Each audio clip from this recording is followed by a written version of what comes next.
Hello and welcome to T3, one of the many ways Make It Work helps you achieve a stress-free digital lifestyle. I'm Jeremy Anticoni, and here's what's trending. Apple goes to great lengths to ensure the secrecy of their products that are in development. But oftentimes before a product launches, we see blurry spy shots from Chinese factories. But at the Apple campus, security cameras monitor workspaces, prototypes are bolted to desks behind locked doors, and employees must cover up devices with black cloaks and turn on red warning lights when the devices are out in the open. Hardware and software and design teams often work separately and don't have a clear picture of the final product.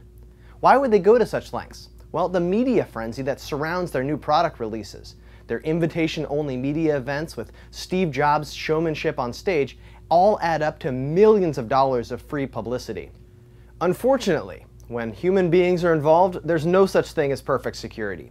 Just about a month ago, an Apple software engineer named Gray Powell went out to celebrate his birthday. And he had such a good time that he left his prototype iPhone sitting on a bar stool. It was found by another bar goer who thought it was just another iPhone. He opened up the Facebook app to determine that Powell was the owner and stayed around and waited for Powell to return, but he didn't. The next day, the phone was remotely disabled, so he called Apple to see about returning it to them, but Apple didn't take him seriously. It was then that he realized that this was no ordinary iPhone.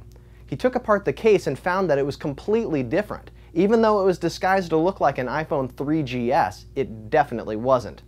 Gizmodo, the technology blog, bought the phone for $5,000 and promptly dissected it, now confirming that this phone is the real thing. Some of the new features of this iPhone include a front-facing camera for the long-rumored video chat, a larger camera lens and flash capabilities for better pictures, 2 microphones potentially for noise cancellation, and a different design that looks a lot more like the current Apple product lineup. It includes a flat design, no more curved back, has metal accents, it's slightly heavier and has a significantly larger battery. It also has a higher resolution screen, much higher than the current iPhone. And according to Gizmodo, the phone is significantly sturdier. So is this a prototype or the next iPhone? Well, Gizmodo claims that the fit and finish is of a production Apple product. The components are clearly designed for this new housing. They're scaled down to fit the thinner case and the larger battery, and a lot of the components are clearly labeled Apple. Not surprisingly, Apple wants their iPhone back. Yesterday, they delivered a letter to Gizmodo indicating that they're in possession of a device that belongs to Apple. There was no acknowledgement from Apple what the device actually is, but they did ask for it to be returned, and this really rules out any theories that this is an elaborate scam. California law does state that an owner has 3 years to reclaim property or the title passes to the owner of the premises where the property was found.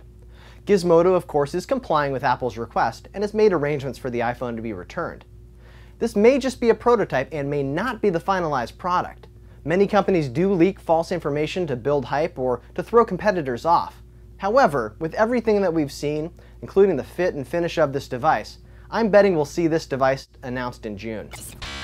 Thanks for tuning in for T3. For tech trends and more, visit MakeItWork.com. I'm Jeremy Anticoni, and that's what's trending.